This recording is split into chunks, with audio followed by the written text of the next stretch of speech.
G'day! Picked up some Nano Hollywood Rides. It's a Transformers theme for only $5. Found this at the Five Below. I wanted to see whether or not these wheels actually move or they're just static. Maybe they're like micro machines. That's the front and that's the back. Hopefully it's just these three and I don't have to go chasing out the others. Let's crack it open. That's some thick cardboard in this.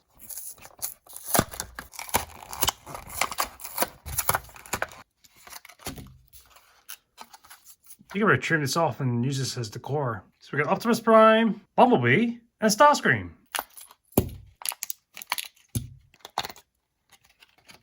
Pretty easy to pop them out of the blister. Sounds like the wheels are functioning.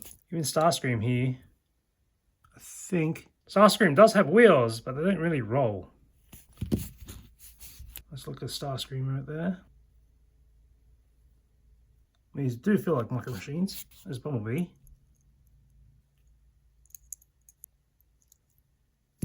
And Optimus Prime.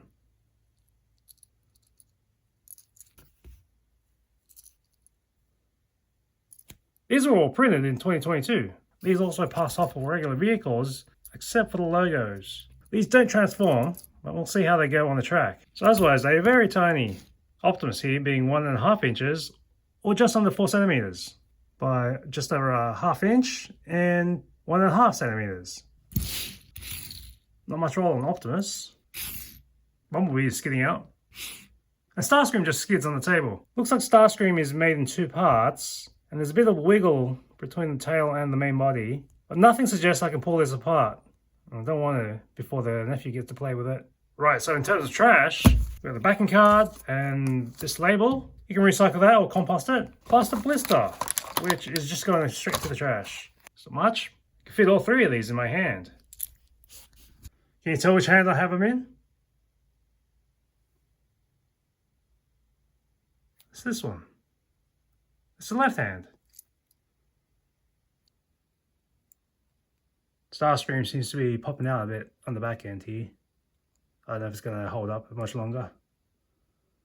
It snaps back a bit, but also easy to pull out. Maybe I'll have to glue it. Let's see how these take to the track.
See you next time on Beast Wars.